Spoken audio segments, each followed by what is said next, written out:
What's happening, my YouTube friends and family? Hope everyone's doing well. This video is kind of me just sharing a life lesson. Most of you probably already know this, but I just kind of want to share and use myself as an example instead of, doing that whole I told you so thing and it just looks like I'm picking on someone. It's easy to do that, right? You watch someone else's video and they kind of go through the learning process, and then it's easy to say, hey, did you watch so-and-so's video? The guy's an idiot. And people have probably said that about me. It is what it is. Anyway, so I'm in truck 670. A while ago, a few months back, I spent time on this truck, getting it together, getting it, out of the oil field. And we dumped a bunch of money into it. Tires, 3-axle alignment, bushings, brakes, serviced everything, clutch adjustment, cleaned up the interior, a whole bunch of money. I'm forgetting everything we spent money on. A windshield because it had a big old crack in it.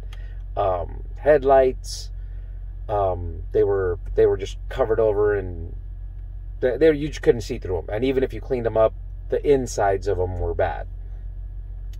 So one of the things I did was I put batteries in this. And it was at about a time I had another truck in the shop, and I just really needed more trucks to run. Very quickly, when you don't have enough equipment running, if you've built to a certain point, growing, believe it or not, is easier. Shrinking is harder because you have to cut and cut and cut and cut till your everyday expenses match your new income. And so, we had to lay off a lot of people, unfortunately, and just cut. It just is what it is.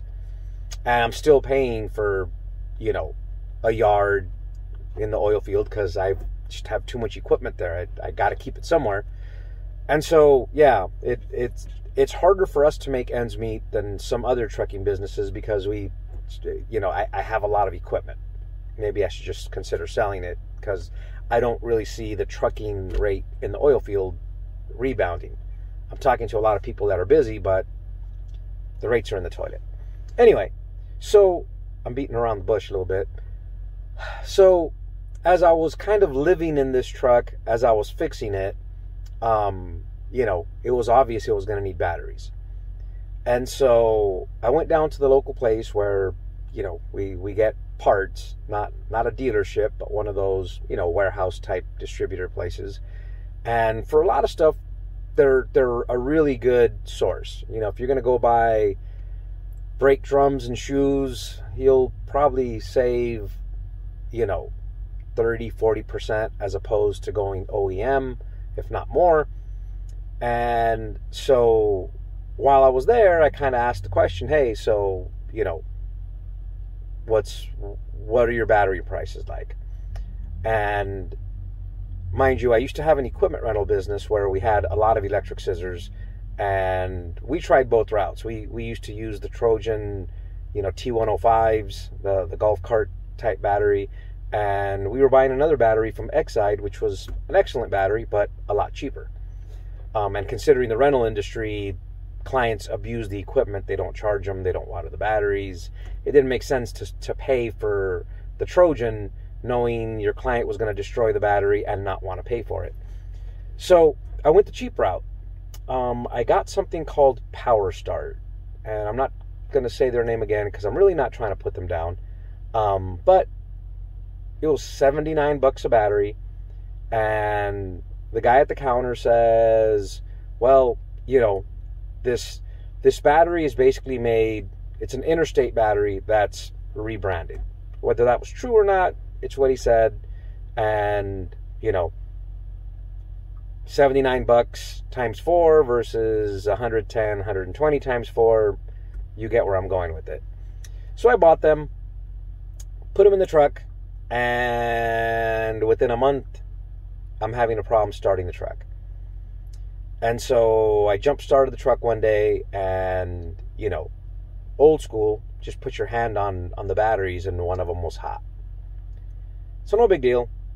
You know, it's not that difficult to remove these batteries on this type of truck. It's what people call a naked truck. The battery boxes are exposed. They're not behind a bunch of plastic.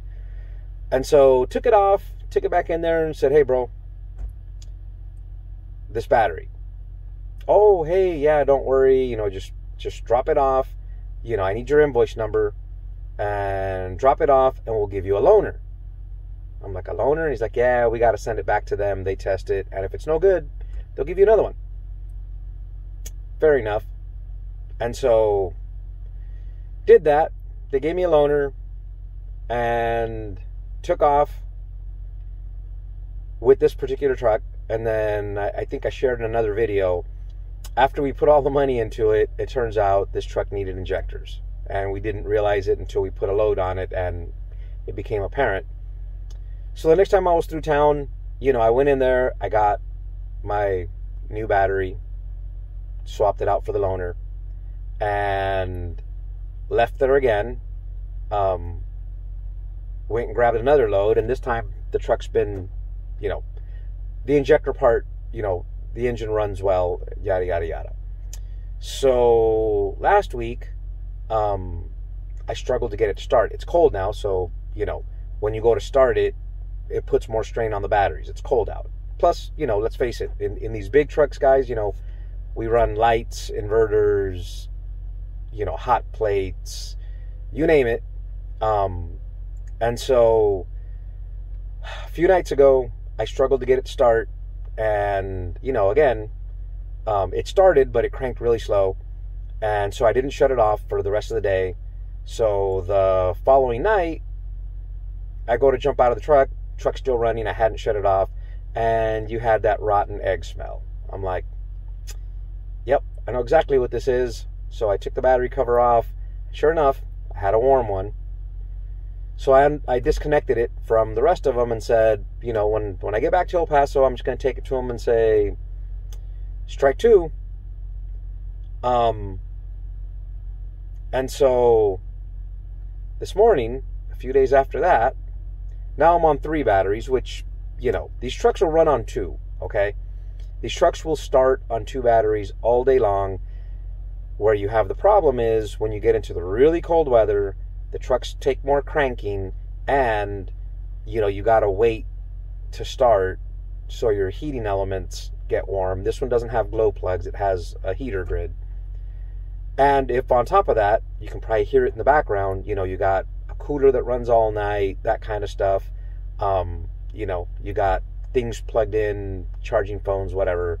It puts a light drain on them. And, you know, these things should survive all night. It shouldn't die overnight. So lo and behold, this morning, you know, I start hearing a beeping sound, beep, beep, beep, beep, and I was sound asleep, and I'm like, oh man, I know what that is. That is my inverter telling me we have low voltage. And so sure enough, I turn the ignition on, and I've got 9.2 volts. On these newer trucks, the computer will lock out the starter. I could go under the truck and stab it with the starter and force it to try and crank, but you risk damaging the starter, damaging the computer, yada, yada, yada. And so this was like early in the morning, pre-dawn, it's cold out. I'm in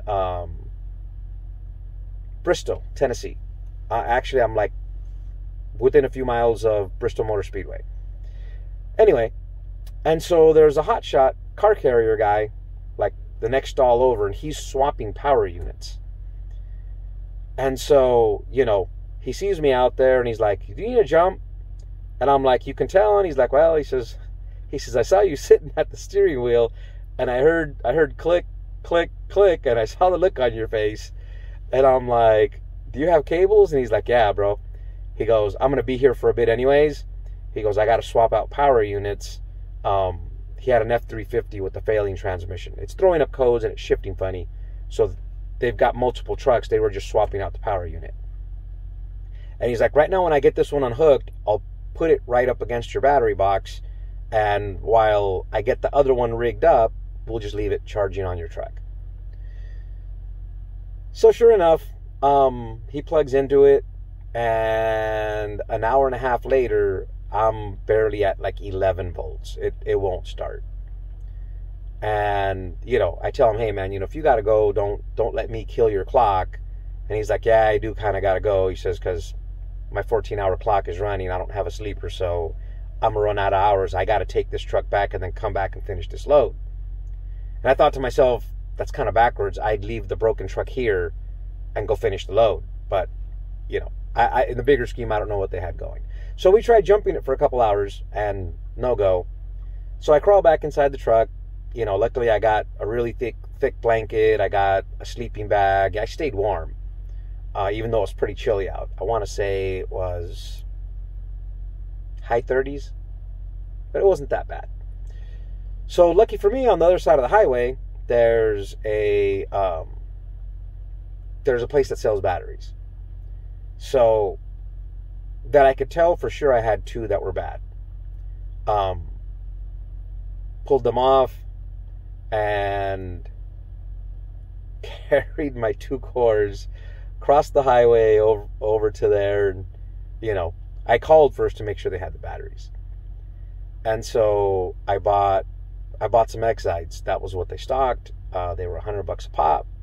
And I proceeded, once I got the truck started, I drove the truck over there and I swapped out the other 2. I was done with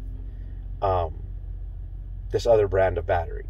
You know, I got the truck started and, you know, it started charging, yada, yada, yada. I jumped inside and I was like, cool, I can make myself food now. I can get the skillet going, yada, yada, yada.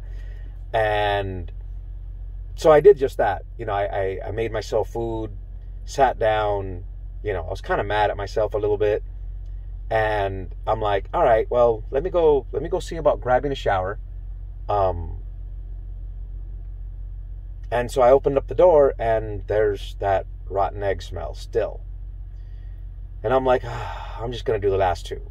So I drove the truck over there because now it's running. And I just pulled the last 2 out, good, bad, or not. I swapped out all 4. And so, yeah, $100 plus tax times 4. Lesson learned.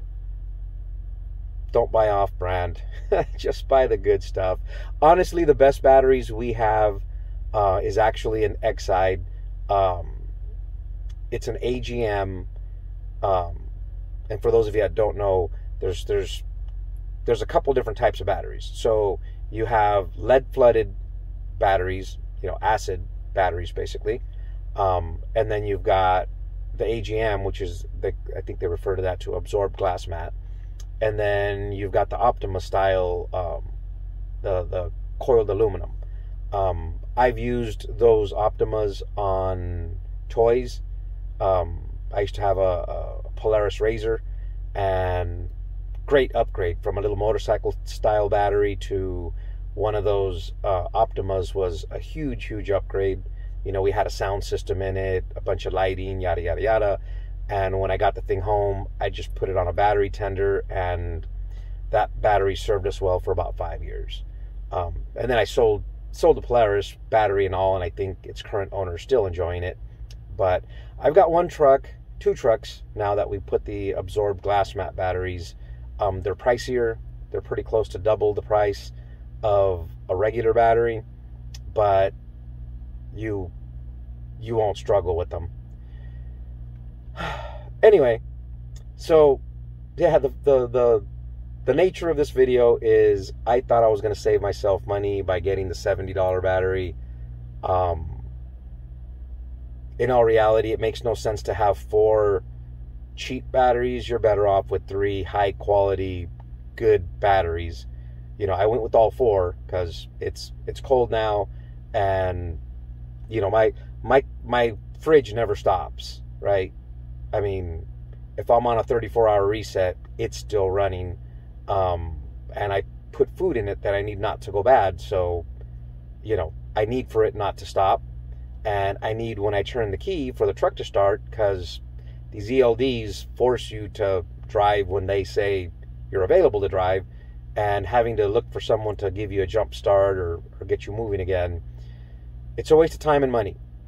Those of you doing box trucks, you know, most box trucks have smaller displacement engines, and they come equipped with 2 batteries. Your semi trucks will run on 3. They'll actually run on 2, but like I say, they put a 3rd one in there for your harder cranking environments. The 4th one, they do 3 to save a little weight. When you're really weighing these things down, I can scale about 46,000. A lot of your, you know, older style trucks, the hood trucks, weigh more. They're heavier trucks, and so in a lot of cases, the bigger fleets will order the truck with 1 less battery because it saves, you know, substantial amount of weight. Anyway, I recommend just getting the 4 and just have that reserve, not worry as much. Like I said, your box trucks, they're good with 2. If you're only going to have 2, you definitely want to have good quality batteries. And I know I'm like just beating a dead horse with this video. I learned my lesson, and I know better. I just kind of in my mind, I started telling myself, I really just want this truck to start running. If you do, you know, short, simple math, we replaced 10 tires on it. So let's just say $450 a tire. You know, we did brakes on all 3 axles, drums, you know, brake shoes, seals, you know, front to back. We replaced a couple leaf springs because the ends on them were ovaled out and it was making the steering awkward. Replaced the tie rod that goes from left to right. Did bushings on the rear axles. We dumped a bunch of money into it, and my mentality was, I just need the truck to start making money for me. So, you know, $70 a battery, put 4 in it. How bad could they be? Bad. Literally, as I handed these batteries over, I'm looking at the little stickers that they put on them when they make them. So one said 421. Actually, 3 of them say 421, and the one I had replaced before said 821. So literally from August till now, it failed. And that was one of the ones that were hot. So, lesson learned. I'm going to try and jump on the load board. It's the weekend, and so I think box trucks come out, most of the loads do like Thursday or Friday, so it may not be a real fair representation. And most of your Monday loads for trailer required, they probably won't be in there yet. It may not look great, but I've gotten a few questions for a few markets, so I'll put together another video here either tonight or tomorrow sometime and try and get that uploaded for you guys. I did another video, and apparently I forgot to upload it, on an ELD anomaly that kind of came up. It like really caught me out of left field, but it was bizarre. It showed me driving while I was asleep. The video kind of explains what was there. Bizarre.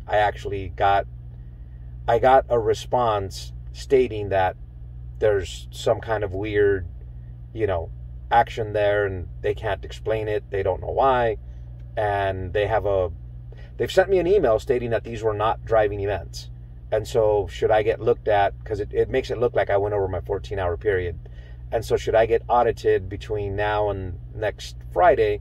It comes up on my 7-day, and I've got an email from Keep Trucking stating that it's an anomaly and it's not correct. But anyways, as always, guys, thanks for watching. Hope everyone's being safe, enjoying their weekend. I'm out in the field. Hope to be home next week. That'd be nice. Take care.